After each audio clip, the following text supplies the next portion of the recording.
Deus ajuda quem cedo madruga. Esse versículo existe? É sobre isso que a gente vai falar hoje. Fala pessoal, a graça e a paz de Cristo sobre a tua vida, tudo bem com vocês?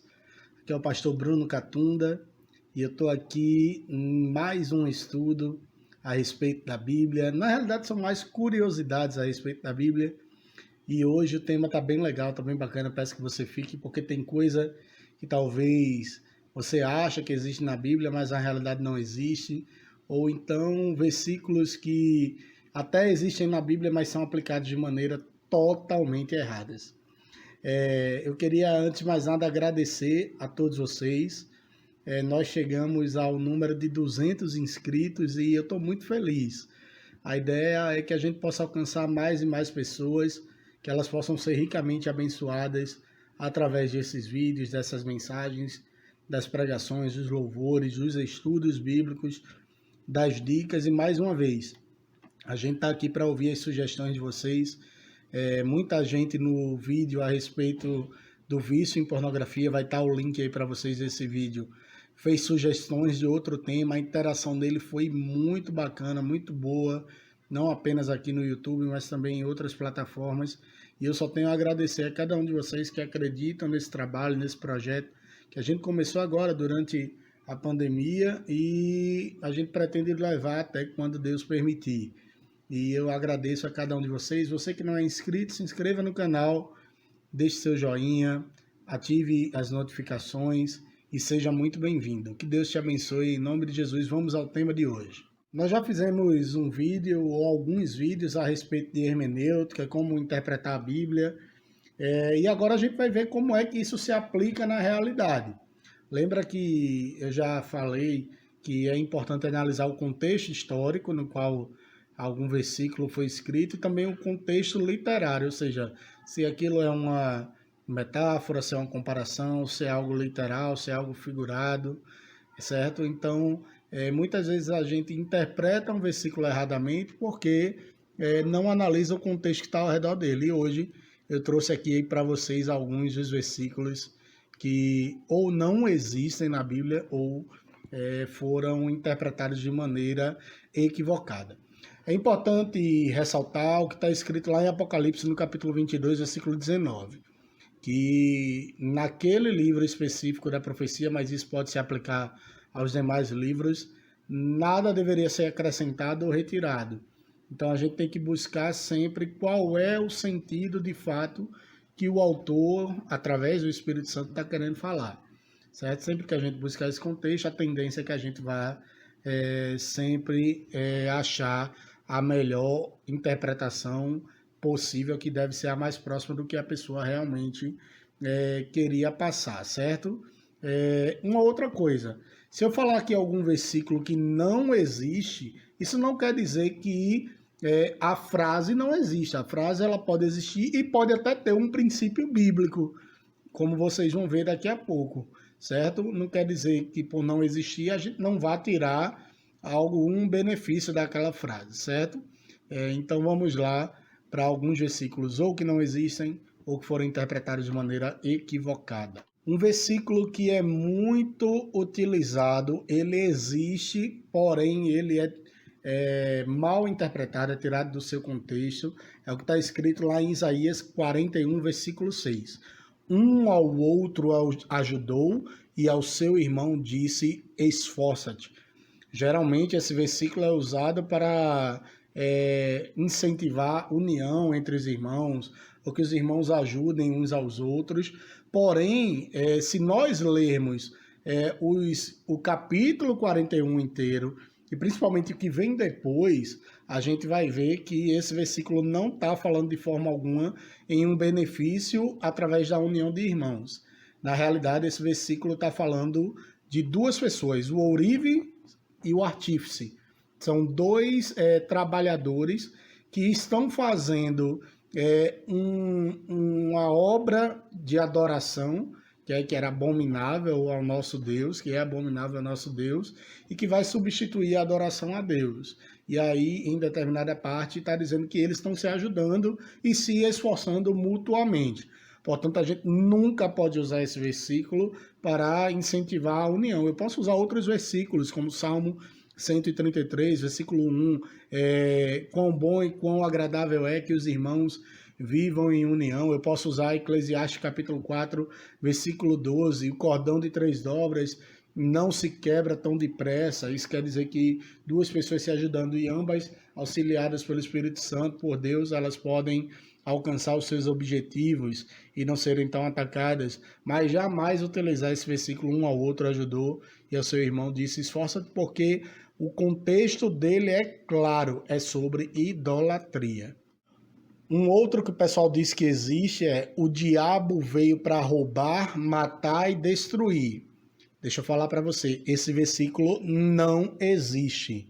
O que está escrito lá em João, no capítulo 10, versículo 10, é que o ladrão veio para roubar, matar e destruir. E se você ler todo o capítulo 10, ele está falando, Jesus ali, claramente quem é o ladrão. E ele não está se referindo ao diabo.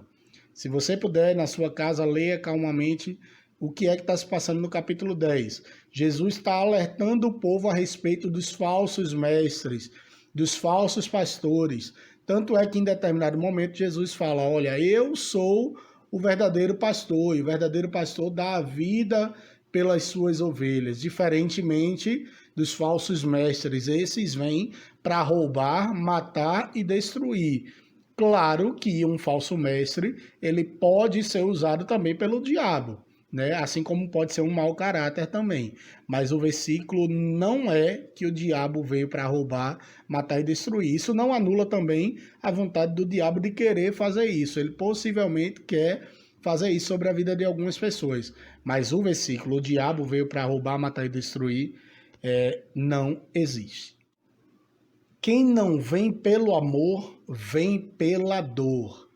Eu já ouvi muitas vezes isso na igreja, e gente até dizendo: está escrito que quem não vem pelo amor, vem pela dor. Esse versículo não existe, certo? É óbvio que quem está falando isso, ele está querendo dizer que Deus ele pode levantar situações onde a pessoa ela tenha uma oportunidade de conhecer Jesus, não conheceu, e talvez Deus ele possa usar uma outra situação que seja dolorosa, onde a pessoa, enfim, vai ter um encontro real com Cristo. Deus pode fazer isso? Pode. Né? Eu já vi vários relatos de pessoas que encontraram verdadeiramente Jesus em leito de morte, por exemplo. Porém, esse versículo não existe na Bíblia.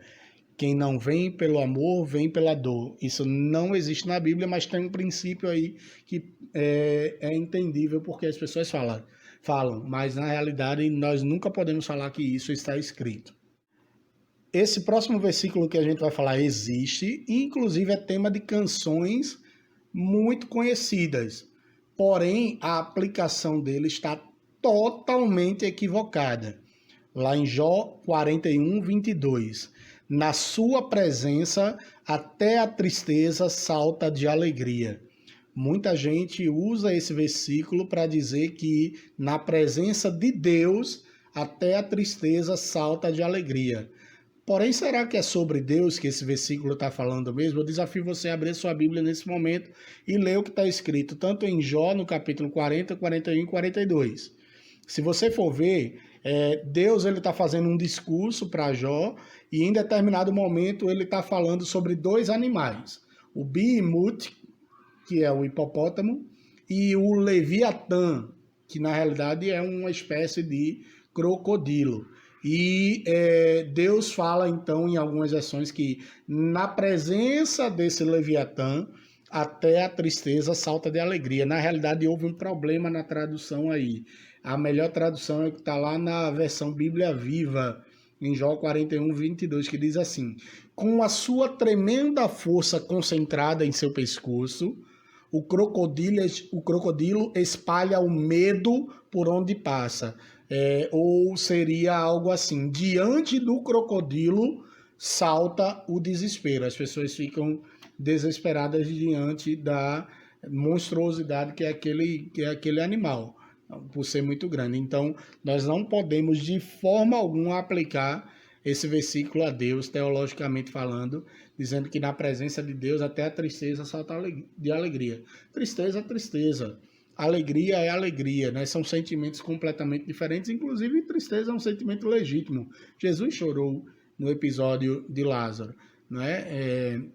Parece que as pessoas têm um desejo de converter totalmente a tristeza em alegria e subestimar o sentimento das pessoas. Obviamente que isso não dá respaldo para a pessoa ficar triste a todo momento, ela precisará de ajuda, inclusive de Deus e dos irmãos.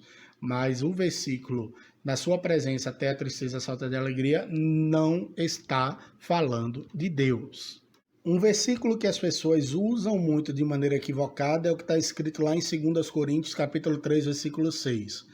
A letra mata, mas o espírito vivifica. Esse versículo é muito usado para deslegitimar pessoas que querem estudar a Bíblia e também teologia. As pessoas dizem assim, olha, se você estudar demais, se você se aprofundar demais na Bíblia, a letra vai terminar lhe matando. É o espírito quem vivifica, não caia nessa de estudar. Na realidade, Paulo não estava falando absolutamente nada disso. O que Paulo estava dizendo é que a letra, a lei, conforme está escrito lá em 2 Coríntios capítulo 3, essa levava para a morte. Ninguém conseguiu cumprir a lei totalmente a não ser Jesus Cristo.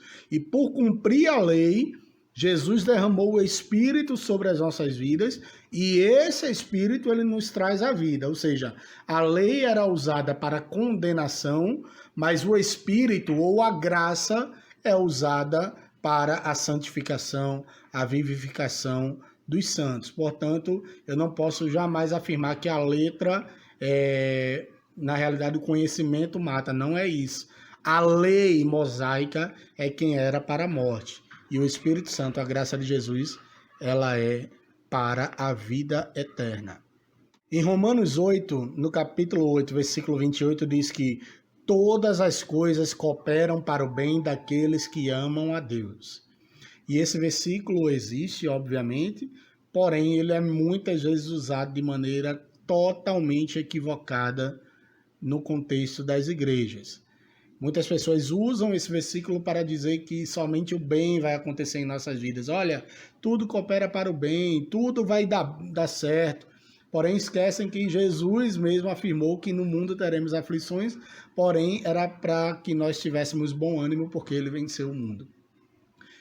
O que Paulo está querendo dizer com isso, e nada melhor do que Paulo falar sobre isso, é que tanto coisas ruins como coisas boas, afinal de contas, Paulo passou por isso, coisas boas e coisas ruins. Só para você ter ideia, Paulo foi preso e morto. A gente tem um estudo sobre cartas paulinas, que eu falo um pouquinho da vida de Paulo na primeira parte, e você pode ver melhor ainda. Ele diz, não, eu passei necessidade, mas também passei por abundância. E todas essas coisas, boas ou ruins, cooperam para o bem daqueles que amam a Deus. Ou seja, o que acontece na minha vida, seja de algo de bom ou algo de ruim, vai cooperar para que a vontade de Deus se cumpra sobre a minha vida. Portanto, devemos utilizar esse versículo de maneira correta. E chegamos então ao versículo que não existe, que eu citei lá no início do vídeo. Deus ajuda quem cedo madruga. Eu já ouvi muito isso. Está escrito que Deus ajuda quem cedo madruga. Esse versículo não existe na Bíblia, certo? Mas obviamente que há um princípio aqui a respeito da pessoa ter uma necessidade de trabalhar, certo? De sustentar a sua casa, permanecer firme no trabalho. A gente pode usar outros versículos como Provérbios 6:6, né? Vai ter com a formiga ao preguiçoso, ou seja, aprenda com a formiga a lição de trabalhar, né? Acorde cedo, faça a sua parte. É um outro que não existe. Faça a sua parte que eu te ajudarei. Isso daí não existe na Bíblia. Eu lembrei agora, veio à minha cabeça. Não existe, mas existem, obviamente, princípios a respeito da relação do homem com o trabalho que devem ser obedecidos, mas jamais podemos dizer que esse versículo existe. Eu quero deixar aqui para vocês uma espécie de tarefinha, né, para que você possa estudar a Bíblia. Você vai pesquisar se essas frases que eu vou falar existem ou não na Bíblia. Se existem, ok, qual é o sentido dela verdadeiro? e se não existe, se tem algum princípio bíblico nela, tá bom? Tudo posso naquele que me fortalece. Existe ou não na Bíblia? O que é que quer dizer isso? Não cai uma folha de uma árvore sem que Deus queira. Isso daí é um versículo? Existe ou não na Bíblia? Existe algum princípio nisso? O cair é do homem, mas o levantar é de Deus. Esse versículo existe? Procure para saber se existe. E por fim, a palavra de Deus se renova a cada manhã. Eu tenho certeza que você já ouviu tudo isso em alguma igreja. A palavra de Deus se renova a cada manhã. Existe ou não esse versículo? O que é que ele quer dizer? E aí você vai poder se aprofundar ainda mais nas escrituras sagradas. Eu agradeço você ter ficado comigo até aqui. Mais uma vez, compartilha esse vídeo com as pessoas que possam enriquecer a tua vida, que você possa curtir. Se você não é inscrito, se inscreva. Se você já é inscrito, muito obrigado pela sua audiência. E lembre-se de praticar um evangelho da verdade, um evangelho que é puro e que é simples. Que Deus te abençoe, em nome de Jesus.